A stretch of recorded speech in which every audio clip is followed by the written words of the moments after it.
మీ దగ్గర గూడా ఇలాంటి డ్యామేజ్ అయిన ఐఫోన్స్ అవైలబుల్‌గా ఉన్నాయా?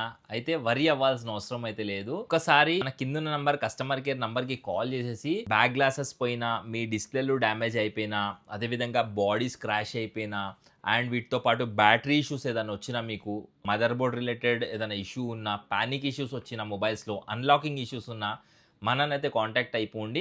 సో, ఈ డివైస్ అయితే మనకు 14 ప్రో మ్యాక్స్ అనమాట. సో, నార్మల్‌గా బ్రేక్ అయిపోతే కస్టమర్ అయితే మన స్టోర్‌కైతే విజిట్ చేసేసి అయితే చూడండి మొత్తం క్లీన్ చేసేసి ఈ విధంగా అయితే మనమైతే ఈ ప్రొఫెషనల్ విధంగా అయితే వర్క్ అయితే చేస్తాము. ఓవరాల్‌గా క్లీన్ కండిషన్‌లో ఉంది. సో, దీన్ని మనం ఆల్టర్‌నేటివ్‌గా కూడా ఈ బ్యాక్ గ్లాస్ త్రూ కూడా అయితే ఫిక్సింగ్ చేసేసుకోవచ్చు అనమాట. సో, చూడండి అసలు మన దగ్గర ఉన్న క్వాలిటీ చూడండి మీరు ఒకసారి. సింగిల్ గ్యాప్ కూడా కనిపించదు. ఒక్కసారి ఫిక్స్ చేసినాక మీరు టోటల్‌గా న్యూ ఉన్నట్టే ఉంటది డివైస్ కూడా. గ్యాప్స్ రావడం గానీ, మీకు ఫిక్సింగ్ కరెక్ట్ ఉండకపోవడం గానీ, అసలు మీకు ఏసినాక కూడా తెలీదనమాట. దీనికి మనం ఫిక్స్ చేస్తామని చెప్పేసి. వర్క్ క్వాలిటీ కూడా అదే విధంగా అయితే ఉంటుంది. ఒక్కసారి స్టోర్‌కైతే విజిట్ చేసేసేయండి మీరు. లేదంటే మీరు మీ ఫ్రెండ్స్ ఎవరైనా డ్యామేజ్ చేసుకున్న డివైసెస్ ఉంటాయి కదా! వాళ్ళందరికి కూడా ఈ వీడియోనైతే షేర్ చేసేసేయండి. Thank you so